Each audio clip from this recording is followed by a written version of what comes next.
Alors, aujourd'hui, on va s'attaquer à un sujet complexe mais essentiel, le handicap intellectuel. Et pour vraiment le démystifier, eh bien, tout part d'un constat, d'un défi que chaque école, chaque classe connaît vraiment par cœur. C'est le point de départ de tout ce qu'on va explorer ensemble.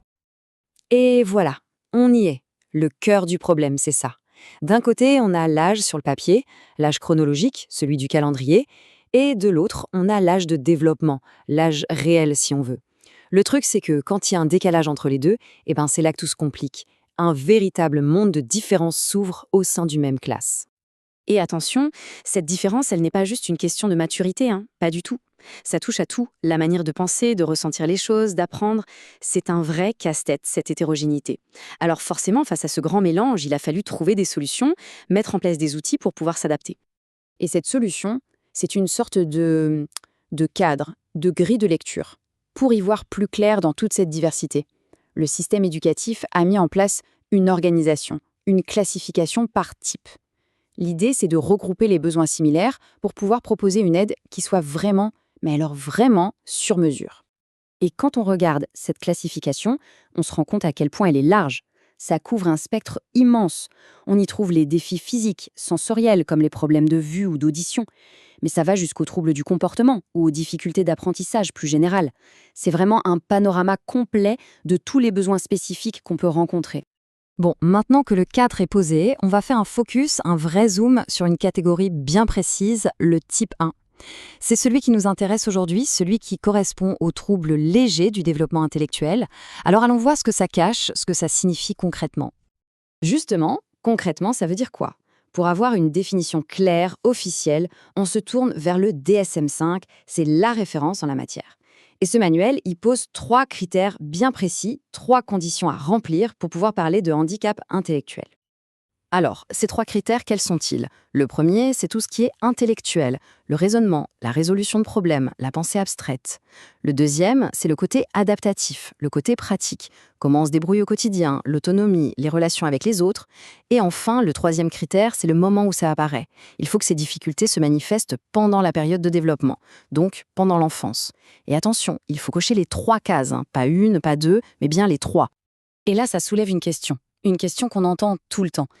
Est-ce que finalement, tout ça, ça se résume à un chiffre? Ce fameux score de QI.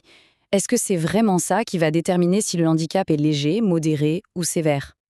Eh bien, la réponse, et c'est super important de le comprendre, c'est non. Et c'est là toute la subtilité. L'élément clé pour évaluer la sévérité, ce n'est plus le QI. C'est ce qu'on appelle le fonctionnement adaptatif. En d'autres termes, la question, c'est comment la personne s'en sort dans la vie de tous les jours. C'est cette capacité à être autonome et responsable qui va définir le niveau de soutien nécessaire, bien plus qu'un simple chiffre.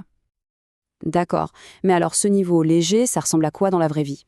Eh bien, sur le plan des concepts des apprentissages, ça peut être des difficultés avec des matières comme la lecture, l'écriture ou la pensée un peu abstraite. Côté social, on peut observer une forme d'immaturité, une certaine crédulité qui peut rendre la personne plus vulnérable à la manipulation. Et enfin, sur le plan pratique, ça peut être un besoin d'aide pour des tâches un peu complexes, vous savez, comme gérer un budget ou planifier des courses. Ok, on a défini le trouble, on a vu comment on évalue sa sévérité. Mais la question qui vient juste après, c'est quelles sont les origines? D'où ça vient? Et là, les causes sont multiples et peuvent intervenir à différents moments cruciaux du développement, avant la naissance, pendant et même après. Commençons par la période prénatale, avant la naissance donc. Ici, on peut avoir des causes d'ordre génétique, comme des anomalies chromosomiques ou des malformations du cerveau qui se créent in utero. Mais ce n'est pas tout. L'environnement du fœtus joue un rôle énorme. L'exposition à certaines substances comme l'alcool, la drogue ou à des toxines, tout comme certaines maladies de la mère, peut vraiment impacter le développement. Ensuite, il y a la période autour de la naissance, qu'on appelle périnatale. L'accouchement lui-même, c'est un moment extrêmement délicat. La moindre complication, et notamment un manque d'oxygène qui arrive au cerveau, c'est ce qu'on appelle l'anoxie ou l'hypoxie, peut malheureusement avoir des conséquences très lourdes sur le développement neurologique de l'enfant. Et puis, il y a l'après-naissance, la période postnatale. Les risques ne sont pas écartés.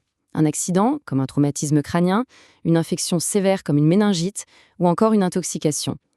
Mais il y a aussi un facteur qu'on oublie parfois et qui est absolument fondamental, la carence. Une privation sociale et affective grave et chronique durant les premières années de vie peut, elle aussi, freiner ou altérer le développement intellectuel. Bon, on a beaucoup parlé des critères, des causes, c'est un peu clinique tout ça. Maintenant, j'aimerais qu'on change de perspective, qu'on aille voir au-delà du diagnostic pour s'intéresser à l'humain, à son monde intérieur, le monde des émotions. Parce que c'est peut-être là que se cache l'essentiel pour vraiment comprendre. La question devient alors, au-delà des difficultés d'apprentissage qu'on peut mesurer, qu'en est-il du vécu, de l'expérience émotionnelle? Comment est-ce que le monde, avec toutes ses nuances sociales et affectives, est perçu et ressenti de l'intérieur? C'est une dimension qu'on ne peut absolument pas ignorer. Et pour explorer ça, il y a un concept qui est incontournable. C'est ce qu'on appelle la théorie de l'esprit. Alors ça sonne un peu complexe, mais en fait c'est notre GPS social. C'est cette faculté incroyable qu'on a de se dire « Tiens, qu'est-ce que l'autre pense? Qu'est-ce qu'il veut? Qu'est-ce qu'il ressent ?» C'est ce qui nous permet de décoder les intentions des autres et d'ajuster notre comportement.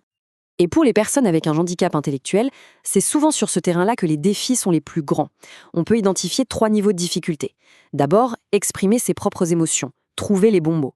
Ensuite, reconnaître les émotions des autres, les décoder sur un visage ou dans une intonation. Et enfin, peut-être le plus dur, réguler ses propres réactions émotionnelles, surtout dans des situations sociales complexes. Et tout ça, ça nous ramène à notre point de départ, l'école, l'accompagnement. Et ça nous laisse avec une dernière question, une question essentielle.